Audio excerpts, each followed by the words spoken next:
लो जी, 2 matches series के हो चुके हुए हैं और सीरीज़ हम हार चुके हुए हैं, लेकिन अब जो है वो ऑस्ट्रेलिया और पाकिस्तान की सीरीज़ का आखिरी मैच रह गया और व्हाइट वॉश से बचने के लिए हमने क्या करना है?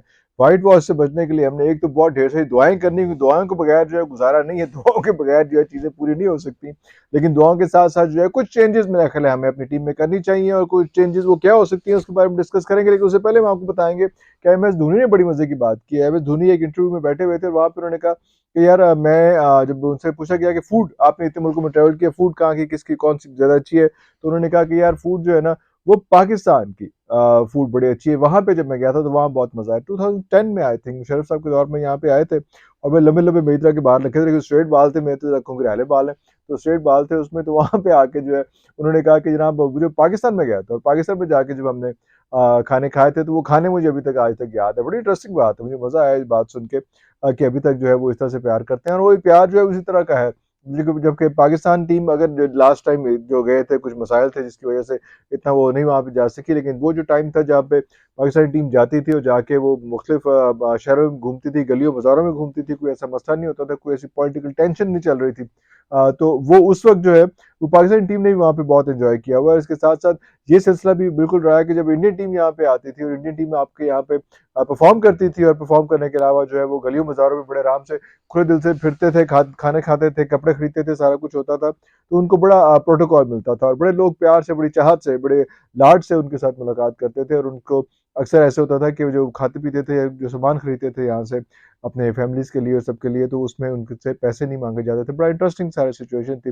बस उसके बाद फिर पॉलिटिकली इस किस्म की सिचुएशंस क्रिएट हो गई कि वो बिल्कुल हालात आपके सामने ही है कि क्या हो गया। लेकिन ज़ाहिर-सी बात है बड़ा अच्छा लगा ये बात सुन के एम एस धोनी का और हम शुक्रिया अदा करते हैं, पाकिस्तानी कौम शुक्रिया अदा करती है कि उन्होंने इस चीज़ को याद रखा। और इस तरह से जो है वो हमें इतना इस टेंशन में, क्योंकि अभी भी उनको पता है कि इस किस्म का जुमला भी वहाँ पे जो है वो इंडिया में अगर पाकिस्तान के हवाले से बोल दिया जाए तो बहुत से लोग जो है वो खिलाफ हो जाते हैं, दुश्मनी पे उतर आते हैं। इस किस्म की सिचुएशन क्रिएट हुई थी, लेकिन उसके बावजूद उन्होंने पाकिस्तान के साथ ये इस किस्म की पाकिस्तान के हक में इस किस्म की बात की, पाकिस्तान के हॉस्पिटैलिटी की बात की, पाकिस्तान की फूड की बात की। फूड तो पाकिस्तान की फिर जो है वो है ही है ना, वो तो वहाँ पे ऐसी ही सूरत हाल है। लेकिन coming back to the main point कि जनाब ऑस्ट्रेलिया और पाकिस्तान, बल्कि इंडिया का एक और रौला भी हो ना, ये जाते तो ये भी डिस्कस कर लें कि वो जो WTC है, जो वर्ल्ड क्रिकेट चैंपियनशिप है, उसमें क्या हो रहा है, वो क्या किस किस्म की सूरत हाल हो रही है, उसमें इंडिया भी सही तरह खजल हो रहा है। तो इंडिया तो बेचारा, हमें तो फिर हर बारी दो दो बारियां मिल गई। जब इंडिया ने पाकिस्तान मैच खेला है तो उसका टेस्ट मैच, तो उनको तो दूसरी बारी भी नहीं आई ना, वो तो वैसे ही बेचारे आउट हो गए सारे। बड़ी बेइज्जती हुई है इंडिया की भी अभी पिछले दिनों, और वो हम दोनों रैंकिंग में जो बहुत नीचे जाके गिर जाए। बांग्लादेश भी साइड तो उतरे गए और उसके बाद पाकिस्तान आता है और मैं छठे या सातवें नंबर पे जो है इंडिया आता है, इतनी नीचे जाके गिर गए हुए। लेकिन उन्होंने कम बैक कर लेना, पाइन असी भी कम बैक करना है, हमें भी कम बैक करने की जरूरत है और हमें भी वर्ल्ड रैंकिंग के ऊपर जो है अपनी पोजीशन आगे बनानी है। हम नंबर 1 पे भी रहे हुए हैं, उसके बाद जा पड़े थे, कोई बात नहीं, लेकिन हमें भी ऊपर जाना है, आगे जाना है। तो छठे सातवें नंबर की पोजीशन जो है ना, चलो ठीक है, हम इंडिया से फिर भी ऊपर है, लेकिन फिर भी हमें जो है वो ऊपर जाना है और आगे जाके ज़्यादा बेहतर तरीके से परफॉर्म करना है। ये इस चीज़ का ध्यान रखना है। उस चीज़ का ध्यान कैसे रखना है? ऑस्ट्रेलिया से मार्जिन कम करना है। हमने व्हाइट वॉश नहीं करने देना। सिडनी में अगर वो कहा जाता है कि अगर कोई मैच जीते तो हम सिडनी में ही, जो लास्ट मैच जीते थे, पता नहीं कब जीते थे, लेकिन जब भी जीते थे वो लास्ट मैच वहीं पे जीते थे। तो वो एक इंपॉर्टेंट फीचर है कि उसकी रवायत कायम रखनी है। और सिडनी में जो है वो मैच जीतने के लिए सबसे इम्पोर्टेंट बात है कि हम ओपनिंग कॉम्बिनेशन जो है, या तो बल्कि मैं तो ये कहूँगा कि अभी उसको शायद टाइम दे देना चाहिए अब्दुल्ला शफीक को, और इसको इमामुल हक को जो है उसको चेंज करना चाहिए और उसकी जगह पे सैम अयूब को लाना चाहिए। वो एक इंपॉर्टेंट फीचर है कि उसको चेंज करना है, उसको हटाना है, उसको वहाँ से चेंज करना है। अभी हम देखते हैं कि पिछले 2 मैचेस जो हुए हैं, उसके अगर हम स्कोर कार्ड देखते हैं क्या सूरत हाल है, तो उसमें जो पाकिस्तान कोई एक भी सेंचुरी नहीं कर सका, लेकिन जो पाकिस्तान के 3 एक प्लेयर हैं जो 50 टॉप पे गए हैं, तो वो भी एक अच्छी बात नहीं है। अगर टेस्ट मैचेस हैं तो उसमें ऐसी हरकत नहीं होनी चाहिए, हमें ऊपर जाना चाहिए। और बाकी जो है वो 30-40 20-30-40 20-30-40 से ऊपर नहीं जा सके, जो बड़ी हैरानकुन बात है। बाबर को अब चेंज नहीं कर सकते, लेकिन मैं तो कहूँगा बाबर के बारे में सोच लेना चाहिए कि बाबर को अपने बारे में खुद भी सोचना चाहिए कि बाबर को क्या करना है, बड़े होके क्या बनना है उसमें, क्योंकि इस पोजीशन में, इस परफॉर्मेंस के साथ जो है अब जो कैप्टेंसी का प्रेशर तो नहीं था, हम कहते हैं कैप्टेंसी का बड़ा प्रेशर है, बड़ा रौला है, बड़ा सारा कुछ है, लेकिन कैप्टेंसी के प्रेशर के बाद भी बाबर इस तरह से आउट हो रहा है, इतनी परेशान कुन तरीके से आउट हो रहा है कि हमें खुद देख के शर्म आ रही होती है कि यार ये वर्ल्ड क्लास बैट्समैन जो है बाबर आजम जो है किस तरह से इतनी बोंगी शॉटें मार लेता है, बोंगी हरकतें कर लेता है, किस तरह से इस किस्म के काम कर लेता है। उसको तो आगे बेहतर खेलना है उसको और बाकियों के लिए रोल मॉडल बनना है, लेकिन रोल मॉडल वो बन नहीं सक रहा। तो ये इंपॉर्टेंट फीचर है कि उसको बाबर को अच्छे तरीके से लेके चलना है। बाबर को ये चीजें उसको शान मसूद का सपोर्ट करनी है। इस वक्त शान मसूद में सबसे ऊपर है, शान मसूद ने सबसे ज्यादा स्कोर किया है पिछले मैच में भी 2 50 की हैं।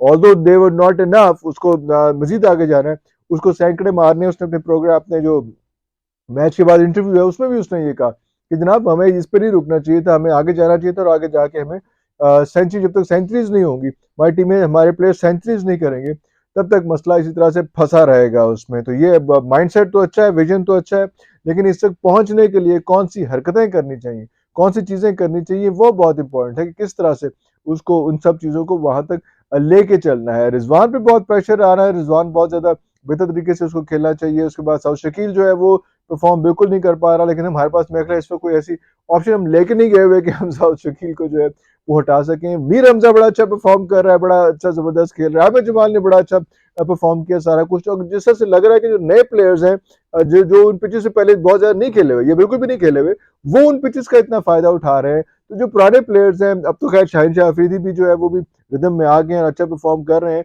लेकिन मीर हमजा ने जो है वो बात ये है कि मीर हमजा ने साथ दिया और फिर उसके बाद सिचुएशन हुई।